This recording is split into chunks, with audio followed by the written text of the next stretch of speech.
बिस्मिल्लाहिर्रहमानिर्रहीम। अस्सलाम वालेकुम dear students, I hope you are well and good and welcome back to Mehar Ujala academy. उम्मीद है आप लोग सब अपने एग्ज़ाम्स की तैयारी बहुत अच्छे से कर रहे होंगे, चीज़ें आपको समझ आ रही होंगी। होपफुली आप बहुत अच्छी तैयारी कर चुके होंगे क्योंकि आपके एग्ज़ाम बहुत ज़्यादा करीब हैं। 29 को आपका फ़र्स्ट एग्ज़ाम है, ठीक है। तो सबको ऑल द बेस्ट जो भी एग्ज़ाम्स दे रहे हैं, first year, second year, 9 matric, ठीक है, फॉर ऑल ग्रुप्स। आज का जो टॉपिक है हमारा वो बहुत सिंपल सा है, लेकिन थोड़ा सा इसको अगर हम समझ लें तो हमारे लिए एग्ज़ाम में काफ़ी ज़्यादा आसानी हो जाएगी। ये एक रिक्वेस्टेड वीडियो है, रिक्वेस्टेड टॉपिक है। हमारे एक स्टूडेंट ने हमें कहा था इस टॉपिक पर वीडियो बनाने के लिए। तो होपफुली कि आपको ये समझ आए, इन्फॉर्मेटिव लगे। नहीं कुछ भी समझ में आया करे किसी भी वीडियो में तो आप हमें लाजमी कमेंट सेक्शन में पूछा करें। आपके बताए हुए टॉपिक पर भी वीडियो इंशाल्लाह एज सून एज़ पॉसिबल बना दी जाएगी। तो टॉपिक बहुत सिंपल सा है कि हमने Urdu to English easily translate करना किस तरीके से, ठीक है। तो हमारे एग्जाम्स में इस तरीके से आता है कि हमारे पास एक पैराग्राफ आता है, उसे हमें ट्रांसलेट करना होता है। तो अब ये है कि बहुत सारे स्टूडेंट इसमें कंफ्यूज हो जाते हैं क्योंकि कभी कभार ऐसा भी होता है कि हमारे पास जो पैराग्राफ्स आते हैं वो हमारे सिलेबस में नहीं होते। हमें एक सिंपली पैराग्राफ दिया हुआ होता है और उसको आपने ट्रांसलेट करके बताना होता है, लेकिन मोस्टली ऐसा नहीं होता। आपके अकॉर्डिंग टू सिलेबस ही आपके पास पैराग्राफ्स आते हैं। तो जिन स्टूडेंट्स ने रीडिंग अच्छे से की हुई है, एक्सप्लेनेशन वीडियोस देखी हुई हैं, चैप्टर को अच्छे से रीड किया हुआ है, वे ट्रांसलेशन देखा हुआ है, पढ़ा हुआ है, समझा हुआ है। बहुत से स्टूडेंट्स हमारे कोचिंग सेंटर्स ज्वाइन कर चुके हैं जो पहले कर चुके थे, जिन्होंने स्टार्ट से एडमिशन लिया था। तो उनको तो क्लास में पढ़ाया जाता है, एक्सप्लेनेशन करवाई जाती है, चैप्टर्स की मीनिंग के साथ बताया जाता है। तो उनके लिए बहुत ज़्यादा इजी है। वो तो पैराग्राफ पढ़ेंगे और उसके बाद मीनिंग लिख देंगे अकॉर्डिंग टू सिलेबस, अगर आपके पैराग्राफ आता है तो। दूसरी चीज़ ये कि बहुत सारे हमारे स्टूडेंट्स ऐसे हैं जो कि नहीं अफोर्ड कर सकते या फिर वो नहीं ज्वाइन करते। कुछ स्टूडेंट्स ऐसे होते हैं जिन्हें क्लास में जाकर समझना जो है वो आसान नहीं लगता, उन्हें ईजी नहीं लगता, या फिर वो कह लें कि वो सोशल नहीं होते ज़्यादा, तो वो घर पे तैयारी करना या घर पे पढ़ना प्रेफर करते हैं अपने मदर से, फादर से, या वो ख़ुद अपने किसी बड़े बहन भाई से, या वो ख़ुद भी पढ़ते हैं। तो उनके लिए ये वीडियो है। अगर उन्हें नहीं समझ में आता कि हमने ट्रांसलेट पैराग्राफ को किस तरीके से करना है कि हमें कुछ आसानी हो जाए तो हम इसको आसानी से कर सकें, क्योंकि हमारे पास एग्ज़ाम्स में टाइम बहुत कम होता है। अच्छा, ये वीडियो उन लोगों के लिए भी है जो कि CSS का एग्ज़ाम्स दे रहे होते हैं, मास्टर्स यानी कि अपर लेवल की जितनी भी क्लासेस हैं उनके लिए भी ये वीडियो बहुत ज़्यादा हेल्पफुल होगी और इन्फॉर्मेटिव होगी होपफुली।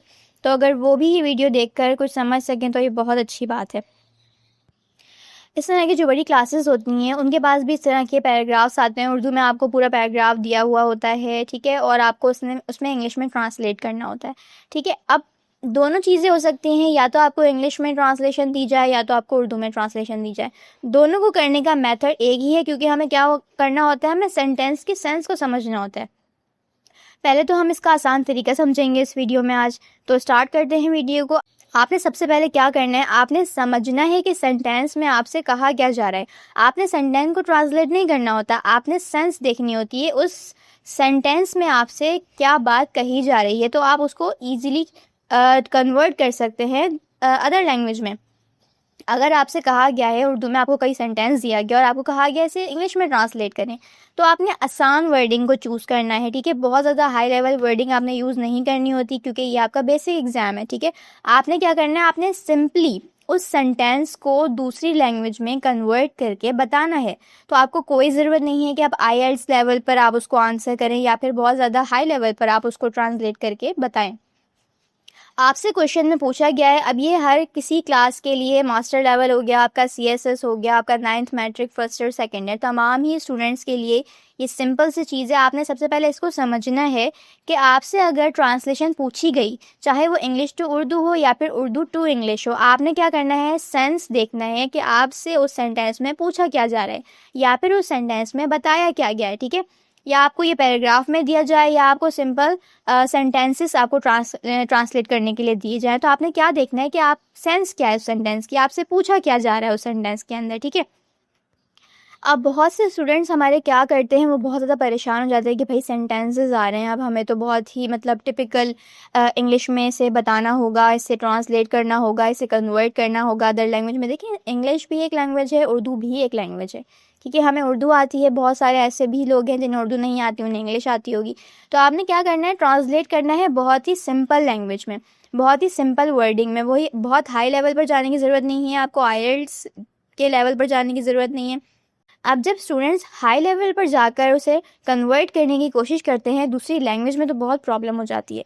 अब हाई लेवल से क्या मुराद है, आप ईडियम्स और फ्रेजेस ऐड कर दें उसके अंदर, या फिर आप उसे बहुत अच्छा दिखाने के लिए, या फिर आप समझें कि अगर हम इसे हाई वर्डिंग में लिखेंगे, बहुत ज़बरदस्त वर्डिंग में लिखेंगे, या फिर अपर लेवल ओ लेवल्स की वर्डिंग में जाकर इसको कन्वर्ट करेंगे तो क्या होगा, हमें नंबर्स अच्छे मिलेंगे? नहीं मिलेंगे, क्योंकि आपसे सवाल में पूछा गया कि आपने क्या करना है, उर्दू को इंग्लिश में ट्रांसलेट करना है या कन्वर्ट करना है, या फिर इंग्लिश को उर्दू में कन्वर्ट करना है। लेकिन ये थोड़ी कहा गया है कि आपको हाई लेवल पर करना है। आपको सिंपल वर्डिंग में जस्ट उस सेंटेंस को दूसरी लैंग्वेज में कन्वर्ट करके बताना है। कैसे? अब हाई लेवल से मुराद मेरी यहाँ पर, मैं इस चीज़ को बार बार इसीलिए रिपीट करी क्योंकि बहुत सारे स्टूडेंट्स के मेरे पास कमेंट आए थे और डीएम्स आए थे कि इस तरह अगर हम लिखें तो क्या होगा मैम, इस तरह अगर हम लिखें तो हमें हाई मार्क्स मिलेंगे, हमें अच्छे मार्क्स मिलेंगे, हमारे ग्रेड्स अच्छे आएंगे। सबसे पहले इस मिसकॉन्सेप्शन को अपने जहन से निकाल दीजिए। पेपर्स आपके बहुत करीब हैं। जो बच्चे इस तरह की तैयारी करें कि हमने इस सेंटेंस को इस तरह करके ट्रांसलेट करके लिखना है, तो आप अपने लिए मुश्किल पैदा ना करें, ठीक है। आपने सिंपल वर्डिंग पे जाना है, बहुत सिंपल वर्डिंग पे जाना है, क्योंकि आपसे सिर्फ ट्रांसलेशन करने के लिए कहा गया है, ठीक है। अब कुछ स्टूडेंट्स ने क्या करना होता है, क्या करते हैं वो, अब जैसे कि अगर मैं हाई लेवल की बात करूँ तो वो ईडियम्स और फ्रेजेस इस तरीके से ऐड करते हैं। अब देखिए एक जुमला है, मैं आपको कुछ जुमले यहाँ पर बताती हूँ, उसका जब हम एडवांस इंग्लिश में जाते हैं ना तो उसका सर पैर कोई नहीं है, ठीक है। मुश्किल वर्डिंग में जाने का मतलब, अब जैसे कि आँख का तारा, ये हमारे पास फ्रेज है, आँख का तारा एक ईडियम है। अब इसकी अगर हम इसे ट्रांसलेट करेंगे ना आँख के तारे को, तो उसमें क्या आता है, एप्पल ऑफ आई। मुझे पता है सेब का और आँख का या तारे का, मुझे बताएं अगर हम इंग्लिश में सिंपल वर्डिंग में जाएंगे तो क्या होगा, हमारे पास तारे की मीनिंग क्या होती है, स्टार होता है ना। अब एप्पल ऑफ आई और आँख का तारा, इन दोनों का आपस में कोई मैच है, क्योंकि ये क्या है, एक ईडियम है, ठीक है। ये हाई लेवल पर जाकर जब हम किसी से बात करते हैं, नेटिव में जाकर हम किसी से बात करेंगे तो ये वहाँ इस्तेमाल होगा। लेकिन अपने एग्जाम्स में, अपने पेपर्स में आपने क्या करना है, सिंपल वर्डिंग में जाना है, ठीक है। इसी तरीके से बहुत सारे हमारे पास सेंटेंसेस यहाँ पे, जैसे झगड़े की वजह, तो अब यहाँ पर क्या आएगा, एप्पल ऑफ डिस्कार्ड। मुझे बताएं झगड़े का और एप्पल का, सेब का आपस में क्या ताल्लुक है। ईडियम्स में और हाई लेवल इंग्लिश में अब जब आप जाएंगे तो आपके लिए मुश्किलात पैदा हो जाएंगी। अब कोई चेकर अगर है, वो चेकिंग कर रहा है, उसको ये मीनिंग नहीं समझ में आती, तो आपको तो वो पूरा सेंटेंस क्रॉस हो जाएगा ना। अब मन घड़त कहानी, इस तरीके के सेंटेंस, या फिर ये लफ्ज़ आप देख लें, बड़ी शख्सियत का मैं आपको बताती हूँ। बड़ी शख्सियत, अब आपको सेंटेंस में कहीं लिखा हुआ आ गया बड़ी शख्सियत है ये, तो आप उसकी जगह क्या लिख दे, बिग गन। अब बड़ी शख्सियत और बिग गन आपस में कोई सेंस नहीं है इसका, ठीक है। ईडियम्स मेरा सिर्फ आपको यहाँ पर बताने का मकसद ये है कि आपने क्या करना है, आपने बड़ी शख्सियत, अगर कोई सेंटेंस आपका आता है ना, कोई वर्ड आपके पास आता है, तो आप उसे ये लिखेंगे कि वेरी इंपॉर्टेंट पर्सन, ठीक है। वीआईपीज होते हैं जिस तरीके से, आपने वहाँ पे बिग गन नहीं लिखना, आपका सेंटेंस क्रॉस हो जाएगा। आपने अपर लैंग्वेज में यानी कि हाई लेवल पर जाकर आपने नहीं, आपने कोई भी सेंटेंस को कन्वर्ट करना, आपने ट्रांसलेट नहीं करना, आपने उर्दू टू इंग्लिश करना है या फिर इंग्लिश टू उर्दू करना है, आपने बहुत सिंपल लैंग्वेज में करना है, बहुत सिंपल वर्डिंग में करना है। अब आ जाते हैं इस तरफ के किस तरीके से ट्रांसलेट कर सके, आसान तरीका क्या होगा। अब यहाँ पर मैं एक पैराग्राफ अटैच कर रही हूँ, आपने सेंटेंस को देखना है, इनके वर्ड्स को देखना है कि हम किस तरीके से आसानी से पैराग्राफ्स को ट्रांसलेट कर सकते हैं। अब आप इस पैराग्राफ से एग्जांपल लेंगे, समझेंगे कि किस तरीके से हम आसानी से इसको सॉल्व कर सकते हैं, इसे कन्वर्ट कर सकते हैं, इसे ट्रांसलेट कर सकते हैं। फिर आपके एग्ज़ाम्स में जो भी पैराग्राफ आपके पास आएगा आप उसको ईजिली ट्रांसलेट कर सकेंगे। अब यहाँ पर देखिए हमारे पास ऊपर लिखा हुआ है, सुबह की सैर हमारी सेहत, दौलत और खुशी के लिए बेहतरीन दवा है। अब आपने इन उर्दू की जो जुमला है लिखा हुआ है ना, इसके लफ्ज़ों को आपने इंग्लिश में कन्वर्ट करना है। पहले जो हार्ड वर्ड्स हैं, देखिए इज़, एम, आर, दी, ये सारे जो वर्ड्स हैं, जो आर्टिकल्स हैं, ऑब्जेक्टिव्स हैं या फिर एडजेक्टिव्स हैं, ये सारे आप पहले क्या करेंगे, जहन में सोच लीजिए, या फिर आप क्वेश्चन पेपर पर पेंसिल की मदद से लिख भी सकते हैं, ठीक है।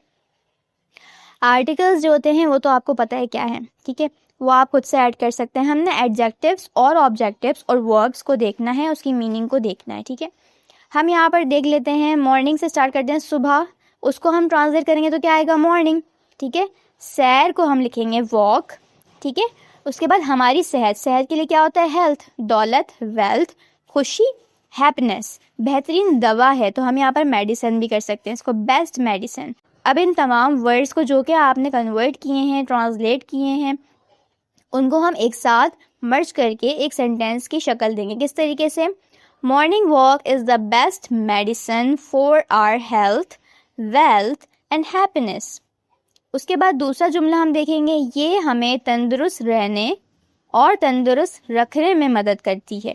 ठीक है, इसी तरह इसके भी ऑब्जेक्टिव्स, एडजेक्टिव्स और वर्ब्स को आपने क्या करना है? हाईलाइट करना है, उसको ट्रांसलेट करना है, फिर आपने उसको मर्ज करके एक सेंटेंस की शक्ल देनी है। किस तरीके से करेंगे? It helps us stay healthy. अब यहाँ पर ऊपर क्या लिखा हुआ था? तंदुरुस्त। तंदुरुस्त का मतलब क्या होता है? हेल्दी, हमें यानी कि अस। ठीक है, रहने में कीप्स एक्टिव या फिर यंग भी लिख सकते हैं यहाँ पर। ठीक है, तो अब आप इसको मर्ज करके जब लिखेंगे तो बनेगा sentence, it help us to stay healthy, active and keep us young and enhance our mental alertness. और हमें क्या करती है? दिमागी तौर पर चौकसी को बढ़ाती है हमारी, यानी कि हमें एक्टिव रखने में, हम पूरा टाइम क्या करते हैं?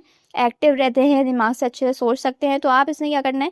आपने सिर्फ एक चीज़, एक लफ्ज़ लिखना है इसका, यानी कि जो हमारे जहन की, दिमाग की बात हो रही है उसको बढ़ाती है, उसके चौकस रहने को बढ़ाती है। यहाँ पर जुमले में लिखा हुआ है ये लफ्ज़, तो आपने उसको क्या करना है? आपने लिखना है मेंटल अलर्टनेस। ठीक है, एनर्जेटिक भी लिख सकते हैं आप यहाँ पर।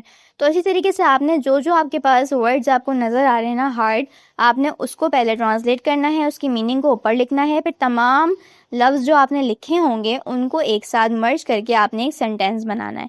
ठीक है, तो आई होप ये वीडियो आपको समझ में आई होगी, आपको आसान तरीका समझ में आया होगा किस तरीके से आप पैराग्राफ्स को ट्रांसलेट कर सकते हैं, पेपर्स में आप किस तरीके से पैराग्राफ्स को आसानी से और कम टाइम में लिख सकते हैं। ठीक है, तो आसान लफ्ज़ों का आपने क्या करना है? सिलेक्शन करना है, बहुत हार्ड वर्ड्स नहीं सेलेक्ट करने, आपने सिंपली उर्दू के जुमले को इंग्लिश में चेंज करना है। तो आई होप ये वीडियो आपके लिए इन्फॉर्मेटिव हो, आपको समझ आई हो, आपके लिए आसानी हो जाए एग्ज़ाम में। कोई भी चीज़ समझ में ना आया करे या फिर कोई भी आपका सवाल हो तो कमेंट सेक्शन में लाजमी पूछा करें, आपके हर एक सवाल का आपको एज सुन एज़ पॉसिबल जवाब मिलेगा। नेक्स्ट वीडियो तक के लिए अल्लाह हाफ़िज़। अगर आप चैनल पर नए हैं तो चैनल को सब्सक्राइब कर लीजिएगा, साथ में लगे हुए बेल आइकन को प्रेस कर लिया करें ताकि इस तरह की आने वाली मज़ीद वीडियोज़ का नोटिफिकेशन आपको बर वक्त और बआसानी मिलता रहे।